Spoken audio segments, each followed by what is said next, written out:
Right now, the biggest story in NFL free agency is by far where's Deshaun Watson going to go. I mean, a lot of people consider him a top five quarterback. I definitely consider him one of the best quarterbacks in the NFL.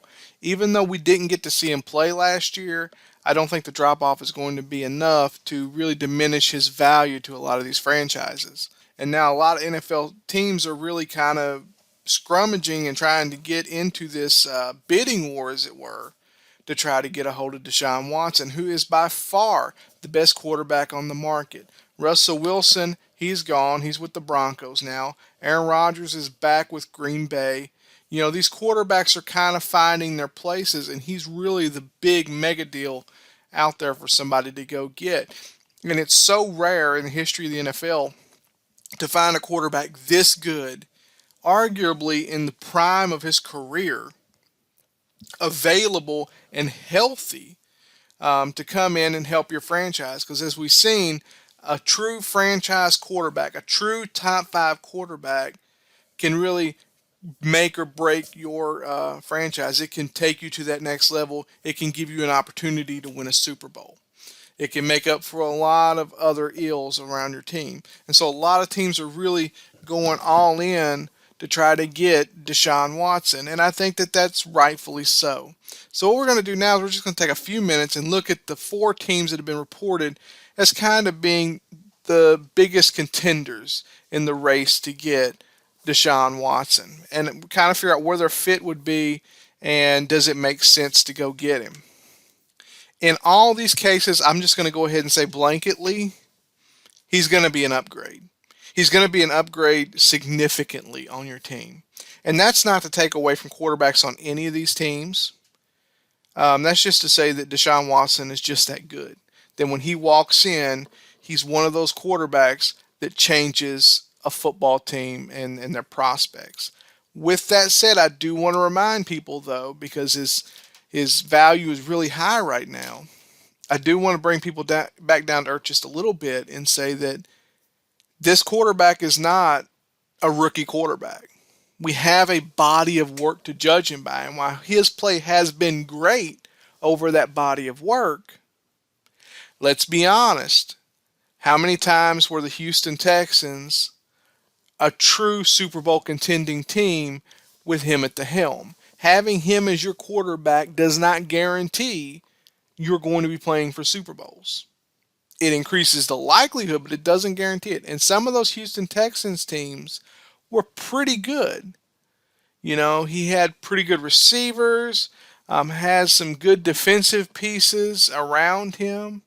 And so he had opportunities before, and his team still came up short.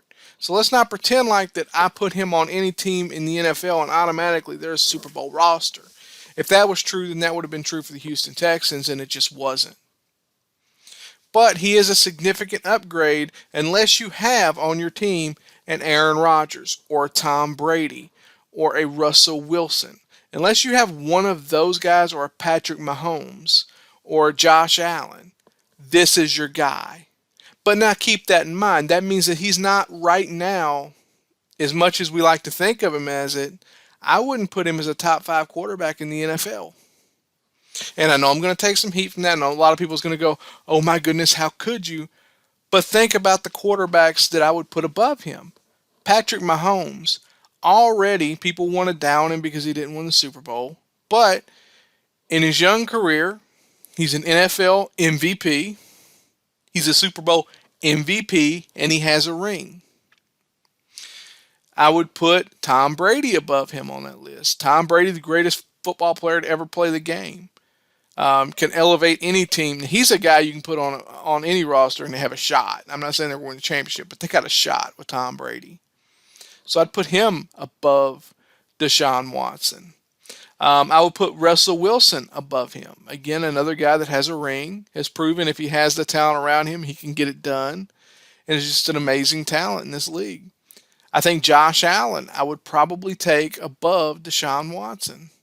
So that's four quarterbacks right there. The fifth quarterback, but I would put Aaron Rodgers above Deshaun Watson. Another Super Bowl quarterback, another great quarterback Hall of Famer.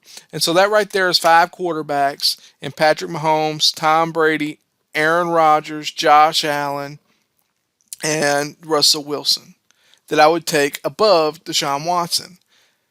And unless you have one of those 6 or 7 quarterbacks, Deshaun Watson is going to be a guaranteed upgrade. And I would argue he's probably the sixth best quarterback in the NFL. I would probably honestly take him above Lamar Jackson because I have seen him do a better job of distributing the football and playing the pure quarterback position. But looking at the teams that are available, Cleveland Browns are the most surprising to me. The Cleveland Browns are surprising to me because they have Baker Mayfield. And I'm not a Baker Mayfield fan. I don't like Baker Mayfield. I don't think Baker Mayfield is going to be a Hall of Fame quarterback. I don't think he's going to take a team to the Super Bowl. Um, I think he's a below average quarterback. I don't think he's mentally tough enough to really be that guy. With that said, he is a young quarterback who has been fairly successful until he was injured last year. Took the Cleveland Browns to the playoffs, which is a just a Herculean feat to accomplish. Not somewhere that they're very accustomed of being, and has played fairly well until he was injured last year. Now, I freely admit Deshaun Watson is a magnificent upgrade from Baker Mayfield if you can get him. If you can get him, I absolutely hands down go get Deshaun Watson. But I don't think Deshaun Watson's going to Cleveland. I think there's too much of a history of just being a bottom feeder team. I don't think there's enough there to get him as far as the city goes. It's cold weather. Again, a history of losing. All those things, red flags, and they're shopping for a quarterback while they have, as they say, their franchise quarterback.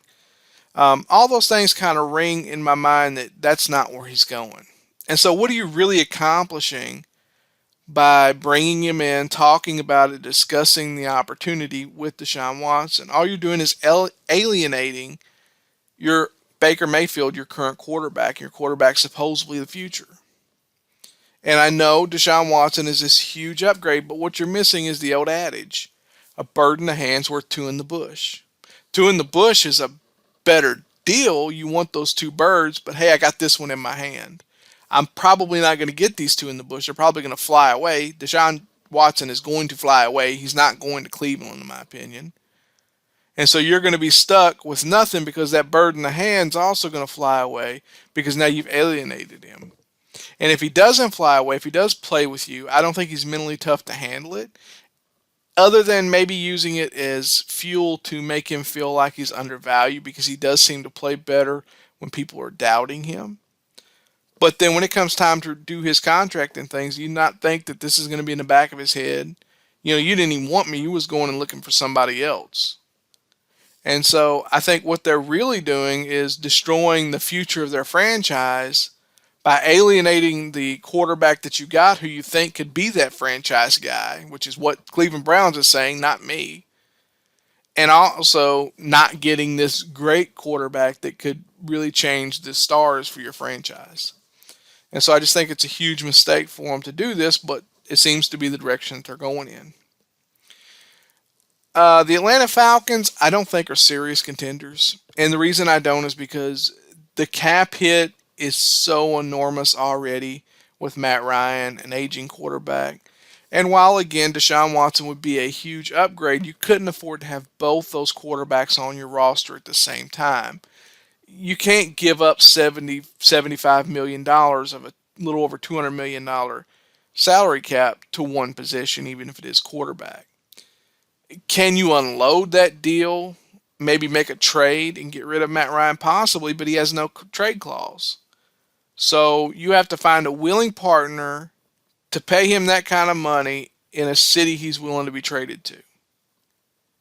I think that it's too complicated. It's too difficult to get to that point, and so I don't realistically think Atlanta is a real destination for Deshaun Watson.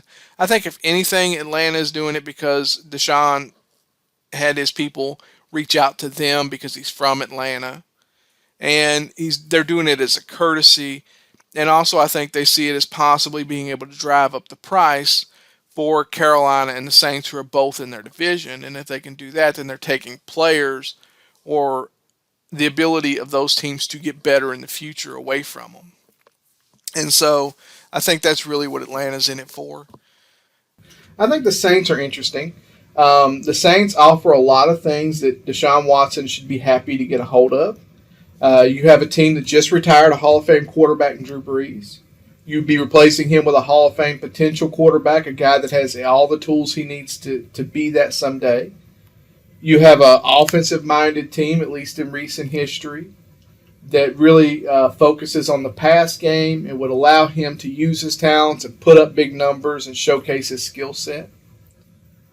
I think that there are some question marks as far as the coaching staff. If Sean Payton was still there, I think this would be more of a slam dunk, because Sean Payton is thought of by many in the NFL as an offensive genius, a guy that thinks outside the box, would be able to put Deshaun Watson or any quarterback in the best possible situations to succeed and accentuate their skill set. This new coaching staff is kind of unproven. Not saying they won't be good, but saying that we don't know yet. We have to wait and see how this coaching staff is going to do with the Saints. I think that they're missing some key pieces on their team as far as player personnel. And so I don't think that him coming to the Saints is going to propel them automatically to Super Bowl contender Saints. I think it does propel them to division-winning playoff caliber Saints, but I don't think it propels them to Super Bowl challenger New Orleans Saints. I think out of all these four teams, Carolina is by far the best place for them to go.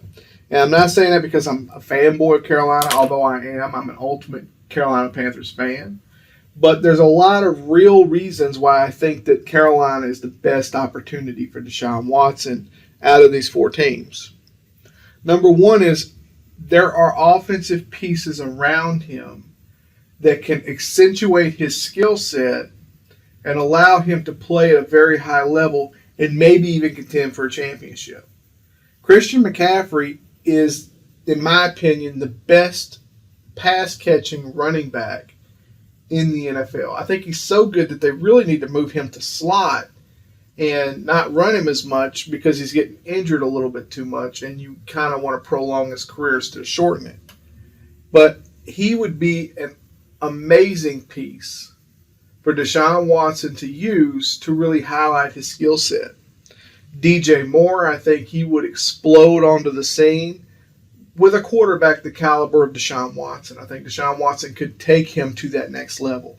Automatically, Carolina is an offensive juggernaut in the NFC. If you take the time to fix the offensive line, that's where I would use my draft capital that I have left.